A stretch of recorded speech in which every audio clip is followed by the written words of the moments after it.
This is a demonstration of how to handle salary changes. Starting from the employee dashboard, we must first locate the employee.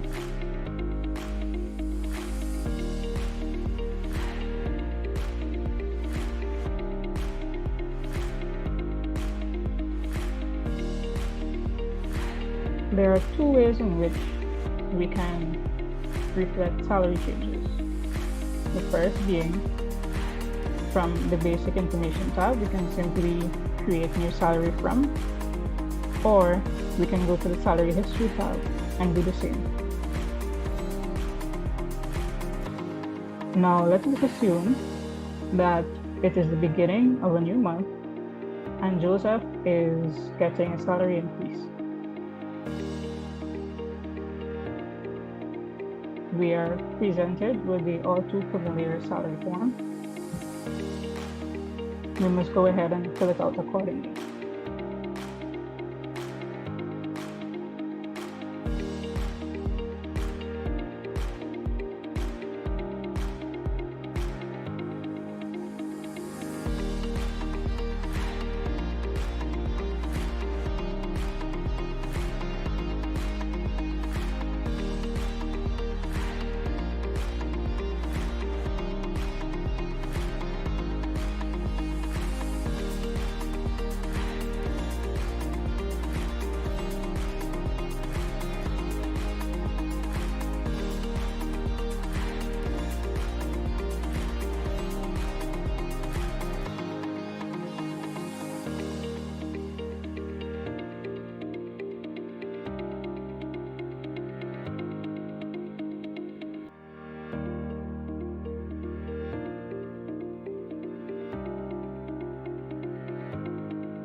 We also have a case whereby the increase is one that is to come in the future.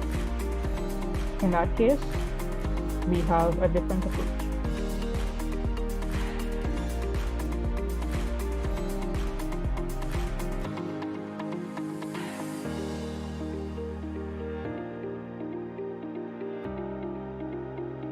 When it comes to the question of whether to set this as the active salary, in this case, we uncheck.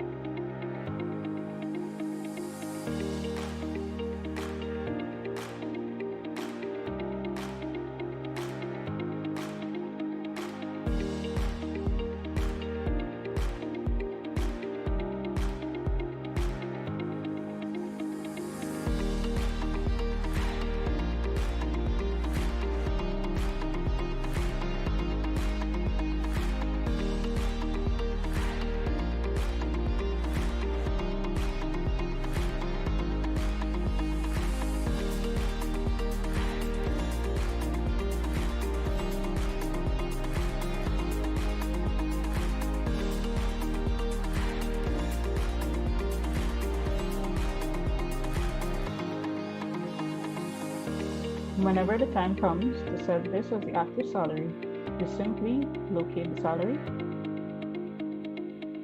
and click on the Set as Active button.